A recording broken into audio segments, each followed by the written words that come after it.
Halo,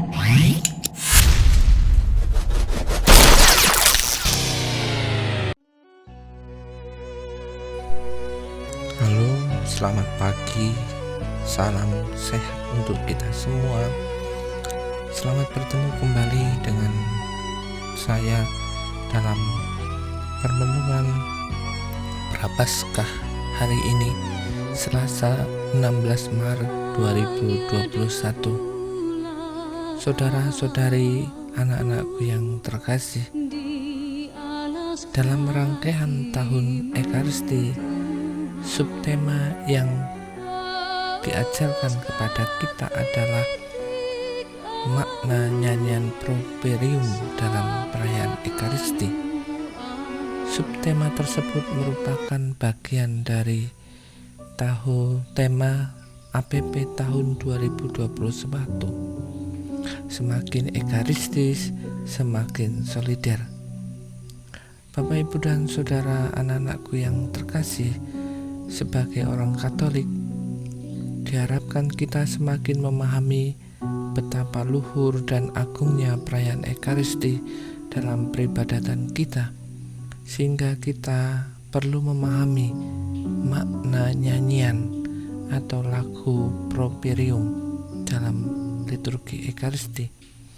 Harapannya kita semakin memahami makna Ekaristi tentunya, sehingga kita bisa menghidupinya dengan lebih baik lagi, yang berarti hidup kita akan semakin ekaristis. Bapak, Ibu, dan saudara sekalian, marilah kita menyiapkan hati kita untuk mendengarkan bacaan hari ini dan merenungkannya dalam hidup kita.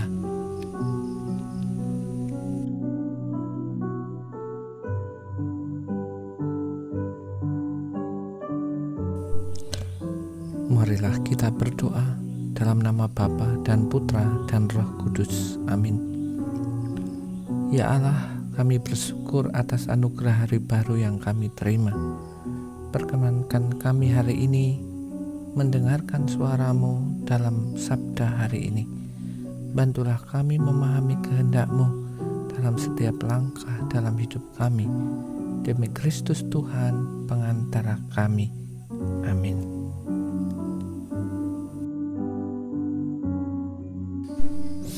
Kutipan dari Yohanes bab 5 ayat 1 sampai 16. Sesudah itu pada hari raya orang Yahudi, dan Yesus berangkat ke Yerusalem. Di Yerusalem, dekat pintu gerbang domba, ada sebuah kolam yang dalam bahasa Ibrani disebut Betesda. Ada 5 serambinya, dan di serambi-serambi itu terbaring sejumlah besar orang sakit, orang-orang buta, orang-orang timpang, dan orang-orang lumpuh yang menantikan goncangan air kolam itu. Sebab sewaktu-waktu turun malaikat Tuhan ke kolam itu dan menggoncangkan air itu, barang siapa yang terdahulu masuk di dalamnya, sudah goncangan itu menjadi sembuh, apapun juga penyakitnya. Ketika Yesus melihat orang itu terbaring di situ, dan karena ia tahu bahwa ia telah lama dalam keadaan itu, berkatalah ia kepadanya, "Maukah engkau sembuh?" Kata Yesus kepadanya, "Bangunlah, angkatlah tilammu dan berjalanlah." Demikianlah sabda Tuhan. Saudara-saudara terkasih, anak-anak sekalian yang terkasih, lagu atau nyanyian dalam liturgi gereja pada umumnya dikenal ada 2 jenis, yakni lagu ordinarium dan lagu properium. Apa itu lagu properium? Lagu properium itu meliputi lagu pembuka, lagu persiapan persembahan, mengiringi komuni, nada pujian atau syukur, dan lagu laku penutup pengutusan. Lalu yang dinamakan sebagai laku ordinarium adalah Tuhan kasihanilah kami, laku kemuliaan, laku kudus, laku anak domba Allah, dan aklamasi. Nyanyian perarakan termasuk lagu perarakan masuk pembuka, dan perarakan komuni menyambut komuni. Bapak, Ibu, dan saudara sekalian, lagu properium yang meliputi lagu-lagu pembuka, persiapan persembahan, pengirim komuni, ada pujian, dan penutup atau pengutusan adalah lagu yang mesti dipersiapkan.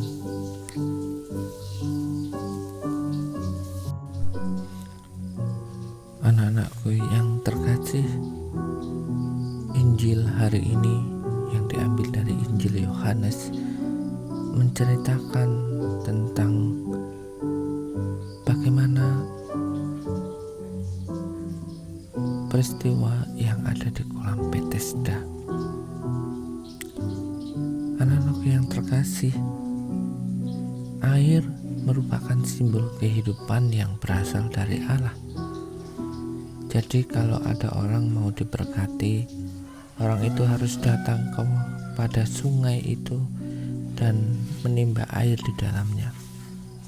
Namun kadang-kadang orang terhalang untuk sampai pada air yang sesungguhnya, seperti yang dilambangkan oleh orang yang sudah terbaring selama 38 tahun dekat kolam Bethesda itu.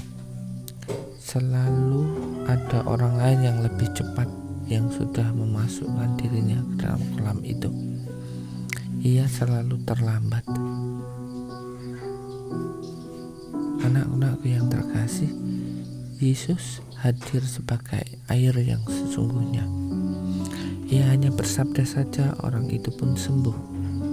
Rupanya mukjizat itu terjadi kalau manusia itu berani datang kepada air yang sesungguhnya, mendengarkan perintahnya dan melaksanakan apa yang dikehendakinya bagi keselamatan jiwa kita. Anak-anak sekalian, mari kita hari ini untuk datang kepada air yang sesungguhnya, dekat dengan Tuhan. Dengan dekat dengan Tuhan, kita boleh yakin bahwa mukjizat selalu ada bagi kehidupan kita. Amin.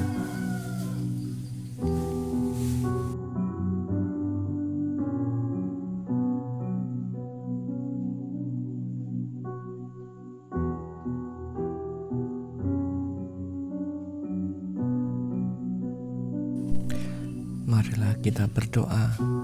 Ya Allah, kami telah mendalami pengajaran-Mu. Semoga Engkau berkenan menanamkannya ke dalam hati kami, sehingga membantu kami untuk lebih mengenal dan mencintai Ekaristi sebagai sumber hidup kami.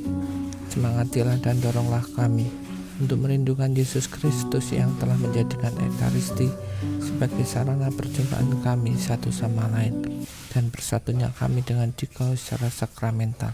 Demi Kristus Tuhan dan Juru Selamat kami, dan kini dan selamanya. Amin. Semoga kita semua diberkati oleh Tuhan dalam nama Bapa dan Putra dan Roh Kudus. Amin.